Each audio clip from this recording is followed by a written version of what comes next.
বন্ধুরা, welcome to my YouTube channel. আশা করছি সবাই খুব ভালো আছো। তো এখন আমি ঘড়িতে বাজে পাক্কা 4:30। আমি আর আমার মা বেরিয়ে পড়েছি। দেখো, এই রাতের বেলা আমরা অটো করে বেরিয়ে পড়েছি, রাস্তাঘাট পুরো ফাঁকা। তো কোথায় যাচ্ছি সেটা দেখার জন্য অবশ্যই আমার ভিডিওটা দেখতে থাকো। অবশ্যই তোমরা আগে জানতে পারবে যে আমরা কোথায় যাচ্ছি। তো এসে গেছি দেখো অটো করে বাস ধরবার জন্য। বাসের জন্য এখান থেকে বাস ধরে যাব হচ্ছে পাক্কা আমরা শিয়ালদা থেকে ট্রেন আছে পাক্কা 7টায়। তো এখানে এসছি, তখনও পর্যন্ত ভোরের আলো ফোটেনি। এখানে দাঁড়িয়ে আমি মাকে দেখাচ্ছিলাম যে দেখো যে এখনও পর্যন্ত ভোরের আলো ফোটেনি, আকাশটা কেমন লাগছে এবং আশপাশটা কেমন লাগছে। তো এখানে এসে কিছুক্ষণ মায়ের সাথে ভিডিও করার পর আমরা বাসটা পেয়ে যাই এবং বাসে করে চলে যাই সোজা শিয়ালদাতে যাওয়ার পর ওখানে নেমে যে কোলে মার্কেটটা আছে সেই মার্কেটের ভেতর দিয়ে কিছুটা হাঁটতে হয় আমাদের। তো আমি আজকে যাচ্ছিলাম আমার মায়ের সাথে এবং আমার সাথে একটা আমার ফ্রেন্ড ছিল আর তার মাও ছিল। তো আমরা আজকে 4 জনে যাচ্ছিলাম মায়াপুর। মায়ের খুব ইচ্ছা ছিল, কখনো মায়াপুর দেখেনি, এবং আমার বন্ধুটা যে আছে ওর মায়েরও খুব ইচ্ছা ছিল, আর আমরাও কোনো দিন যাইনি। তো চলে গেলাম এই হোলিতে মায়াপুরে। এখানে এসেই দেখছি শিয়ালদাতে সকাল সকাল অনেক ভিড় হয়ে গেছে এবং এখানে আমাদের টিকিট কাটার জন্য লাইনও দিতে হয়েছে। তখন বাজে পাক্কা 6:30। তো আমি আর মা আর কাকিমা ওয়েট করছিলাম এখানে। টিকিট কাটা হয়ে যাওয়ার পর আমরা এগিয়ে গেলাম ট্রেনের দিকে। তো তারপরে আমরা পাক্কা যে 7টার ট্রেনটা ছিল সেই লোকাল ট্রেনেতেই আমরা চলে গেছিলাম কৃষ্ণনগর স্টেশনে। আমরা দেখো আস্তে আস্তে এগিয়ে যাচ্ছি ট্রেনের দিকে। 7টার সময় ট্রেন নেবো এবং ওখান থেকে চলে যাব কৃষ্ণনগর থেকে অনেক রকমভাবেই আমরা মায়াপুরে যেতে পারি।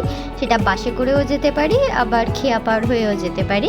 তাই জন্য এখান থেকে ট্রেন নিয়ে নিলাম। দেখো আমাদের ট্রেন আস্তে আস্তে ছাড়তে শুরু করে দিয়েছে স্টেশন থেকে এবং আমরা ট্রেনেতে সিটও পেয়ে গেছিলাম অত সকালে এবং খুব মজা করতে করতে চলে গেলাম কৃষ্ণনগর। এখানে মা কাকিমা আমরা সবাই বসেছিলাম এবং ট্রেনেতে মোটামুটি ভালোই ভিড় হয়েছিল ওই সকালবেলা। তো তোমরা আমার ভিডিওটা দেখতে থাকো, অবশ্যই দেখো, এবং আমার ভিডিওটা ভালো লাগলে লাইক করে দিও এবং চ্যানেলটাকে সাবস্ক্রাইব করে দিও। তো আমরা এসে গেছি এখন কৃষ্ণনগর স্টেশনে। কৃষ্ণনগরে আসতে শিয়ালদা থেকে আমাদের সময় লাগে মাত্র 2 ঘন্টা এবং স্টেশনে নেমেই আমরা ডান দিকে চলে যাব। ওখান থেকে ইঞ্জিন অটোতে বসার পর ইঞ্জিন অটোটা আমাদের নিয়ে গেল মায়াপুর খেয়াঘাটে। আমরা বসে পড়েছি ইঞ্জিন অটোতে এবং এটা চলে যাচ্ছে ডাইরেক্ট মায়াপুর ঘাটে। এখান থেকে আমরা টিকিট কেটে নিয়েছি। টিকিট কেটে নিয়ে আমরা এগিয়ে চললাম মায়াপুরের যে খেয়া ঘাটটা আছে সেই ঘাটের দিকে। তো ঘাটের দিকে এসে দেখলাম যে এটা একটা খুবই ছোট আর সরু খাল, যেটার ওপারেই রয়েছে মায়াপুর এবং এপারে রয়েছে ঘাট, যেটার ডিস্টেন্সটা খুবই কম। তারপর দেখো আমরা এগিয়ে চললাম। আমি তো প্রথমে ভেবেছিলাম যে এখানে লঞ্চে করে হয়তো খালটা পার হতে হবে, বাট তারপর গিয়ে দেখলাম যে এখানে নৌকা আছে। তো আমার মা আর আমরা কোনোদিনই নৌকাতে উঠিনি এবং জলেতে আমাদের খুবই ভয় লাগে। তো মা খুব ভয় পাচ্ছিল। তারপরে ঠাকুরের নাম নিয়ে আমরা নৌকায় উঠি এবং আমরা খেয়াটা পারও হয়ে যাই। তারপরে চলে যাই মায়াপুরের দিকে। নৌকা পার হয়ে মায়াপুরে আসার পর এখান থেকে তোমরা টোটো পেয়ে যাবে মন্দিরে যাওয়ার জন্য। কিন্তু আমরা মায়াপুরে যাওয়ার পর কোনো টোটো করিনি, আমরা হেঁটেই যাবার সিদ্ধান্ত নিয়েছিলাম। কারণ এখানে এসে মন্দিরের ডিস্টেন্সটা খুব একটা বেশি নয় মায়াপুর ঘাট থেকে। তাই আমরা যদি হেঁটে যেতে পারি, আশেপাশে অনেক ছোট ছোট মন্দির আছে যেগুলো তোমরা সুন্দরভাবে দেখতে দেখতে যেতে পারবে ইস্কনের দিকে। তাই আমরা ছাতা মাথায় দিয়ে এই গরমে একটু হাঁটতে হাঁটতে ইস্কনের দিকে এগিয়ে যাচ্ছিলাম এবং যেতে যেতে রাস্তাতে অনেক ছোট ছোট সুন্দর মন্দির দেখতে পাচ্ছিলাম। এখানে বিভিন্ন ধরনের কারুকার্য করা ছোট ছোট অনেক সুন্দর সুন্দর মন্দির ছিল আশেপাশে, এবং তার সাথে রাস্তার দুধারে অনেক মার্কেট ছিল যেখানে অনেক দোকান বসেছিল বিভিন্ন রকমের। এবং দেখো আমরা কিছুটা হাঁটার পরই আমরা ইস্কন মন্দির দেখতে পেয়ে গেছিলাম। খুব একটা বেশি ডিস্টেন্স ছিল না মায়াপুর ঘাট থেকে নামার পর। তো এখানে বিভিন্ন রকমের হাতের কাজের জিনিসও বিক্রি হচ্ছিল, আরও অনেক ড্রেস বিক্রি হচ্ছিল, বিভিন্ন রকমের ইনস্ট্রুমেন্ট বিক্রি হচ্ছিল। তো সব কিছু দেখতে খুবই ভালো লাগছিল। তবে গরমটা খুবই বেশি পড়েছিল হঠাৎ করে, তাই জন্য একটু হাঁটতে বা ঘুরে দেখতে কষ্টও হচ্ছিল। তো দেখো আমরা এসে গেছি ইস্কনের প্রায় কাছাকাছি। ওই দেখো ইস্কনের নতুন মন্দিরটা দেখা যাচ্ছে। আমরা হেঁটে চলেছি এখনো অবধি, যতক্ষণ না ইস্কনের সামনের যে ফার্স্ট গেটটা আছে ততক্ষণ আসছে, তাই হেঁটে যাচ্ছি। তো এখানে বলতে গেলে মোটামুটি একটু ভিড় ছিল, তবে প্রচুর গরমের জন্য মানুষের খুবই কষ্ট হচ্ছিল। এসে গেছি আমরা ইস্কনের ফার্স্ট গেট। আমরা এই ফার্স্ট গেট দিয়ে ভেতরের দিকে ঢুকে যাব এবং প্রথমেই আমরা ভোগের যে কুপনটা আছে সেই কুপনটা কেটে নেব। মন্দিরের যে ফার্স্ট গেট আছে সেখান থেকে আমরা আস্তে আস্তে ভিড় ঠেলে ভেতর দিকে ঢুকে গেলাম। ঢুকে যাওয়ার পরে ডান দিকেতে দেখবে তোমাদের ভোগের জন্য প্রচুর স্টল আছে এবং সেখানে কুপন দেওয়া হচ্ছে। তো আমরা যখন গিয়ে পৌঁছাই তখন বাজে 11টা।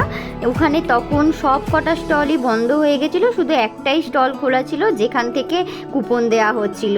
তো আমরা সেই স্টলের সামনে চলে যাই এবং ওখান থেকে 4টে কুপন নিয়ে নিই এবং আস্তে আস্তে এগিয়ে যাই আমাদের যেখানে ভোগ দেবে সেই আশ্রমের দিকে। আমরা এখানে যখন হাঁটছিলাম তখন অনেক ভিড় ছিল এবং প্রচুর মানুষ অনেক দিন আগে থেকে এখানে এসে থাকছিল।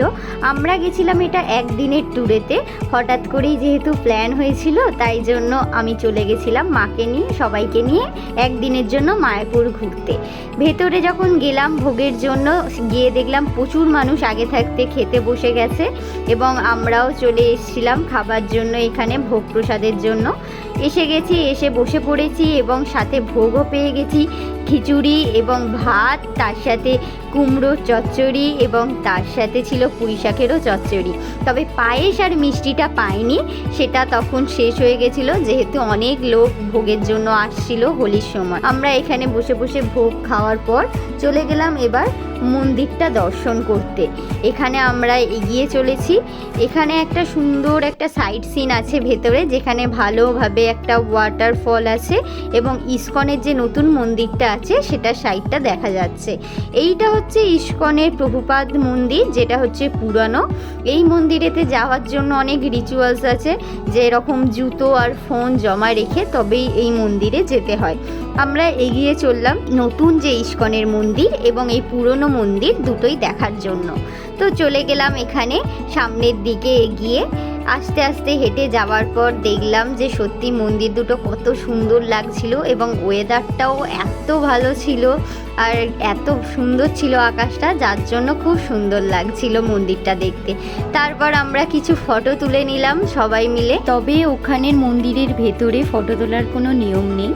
মা ওখান থেকে ভোগ প্রসাদ কিনেছিল 100 টাকা দিয়ে। মা বলছিল যে এই যে শুকনো প্রসাদটা আছে বাড়ির জন্য নিয়ে যাব। তারপর আমরা একটু ঘোরাঘুরি করে বাড়ির দিকে রওনা দিলাম। এখানে বাইরে বেরিয়ে মা বলল কিছু মার্কেটিং করবে বাড়ির জন্য। এখানে একটা দোকানে আসা হলো।